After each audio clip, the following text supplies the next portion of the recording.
રથયાત્રા પૂર્વે ઝડપાયેલા શંકાસ્પદોને લઈને એટીએસ પાલનપુર પહોંચી છે। પાલનપુરના ભાગળ ગામે એટીએસ દ્વારા તપાસનો ધમધમાટ શરૂ કરવામાં આવ્યો। ભાગળ ગામે 3 શખ્સોને સાથે રાખીને તપાસ તેજ કરાઈ છે। રિમાન્ડ દરમિયાન તપાસ માટે એટીએસની ટીમ ભાગળ પહોંચી। એટીએસ દ્વારા ભાગળ ગામે ક્રાઇમ સીનનું રીકન્સ્ટ્રક્શન કરવામાં આવશે। જૈશ એ મોહમ્મદ સંગઠન સાથે સંકળાયેલા 8 લોકોને પોલીસે ઝડપી પાડ્યા।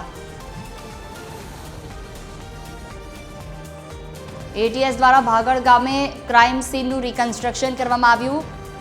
રથયાત્રા પૂર્વે ઝડપાયેલા શંકાસ્પદોને લઈને એટીએસ પાલનપુર પહોંચી।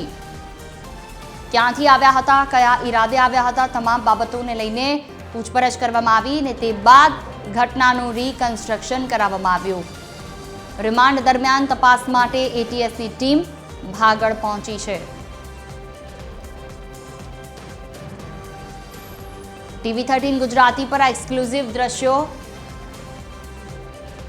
કે જ્યાં 8 આરોપીઓ જેમને લઈ જવામાં આવ્યા। જૈશ એ મોહમ્મદ સંગઠન સાથે સંકળાયેલા હતા। રથયાત્રા પહેલા તેમને ઝડપી પાડવામાં આવ્યા। પહેલા પૂછપરછ કરવામાં આવી કે તેઓ ક્યાંથી આવ્યા છે, કયા ઈરાદાથી, જે બાદ આખી ઘટનાનું રીકન્સ્ટ્રક્શન કરાવવામાં પણ આવ્યું।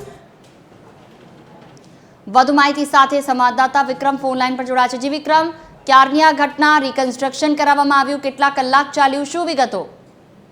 જોઈ ચોક્કસથી વાત કરવામાં આવે જે રીતે રાજ્યમાં રથયાત્રા પૂર્વ આતંકવાદી વિરોધ દળ એટીએસ દ્વારા જૈશ એ મોહમ્મદ સાથે કથિત રીતે સંકળાયેલ 8 જેટલા શંકાસ્પદ લોકોની ધરપકડ બાદ તપાસ વધુ તેજ બની છે। સમગ્ર કેસમાં પાલનપુર તાલુકાના ભાગળ ગામેથી ઝડપાયેલા 3 આરોપીને આજે એટીએસની ટીમ દ્વારા ભાગળ ગામે લઈ પહોંચી તેમજ કોર્ટ દ્વારા મળેલા રિમાન્ડ દરમિયાન તપાસના આગળ વધારવા અને કેસ સાથે જોડાયેલા વિવિધ મુદ્દાઓની ચકાસણી કરવા માટે એટીએસ દ્વારા સ્થળ પર રીકન્સ્ટ્રક્શન સહિતની કાર્યવાહી હાથ ધરવામાં આવી રહી છે। તેમજ તપાસના ભાગરૂપે આરોપીની પાસેથી ઘટનાક્રમ તેમની હિલચાલ અંગે માહિતી મેળવવાનો પ્રયાસ પણ કરવામાં આવી રહ્યો છે। તેમજ ભાગળ ગામમાં એટીએસ અને સ્થાનિક પોલીસનો ચુસ્ત બંદોબસ્ત ગોઠવવામાં આવ્યો છે। તેમજ તપાસ એજન્સી દ્વારા આરોપીની સાથે સંકળાયેલા સ્થળો અને અન્ય સંભવિત કડીઓની પણ તપાસ કરવામાં આવી છે। સૂત્રો દ્વારા જણાવ્યા અનુસાર એટીએસ દ્વારા આરોપીનું ઘટના સ્થળે રીકન્સ્ટ્રક્શન કરવામાં આવે તેવી શક્યતા છે।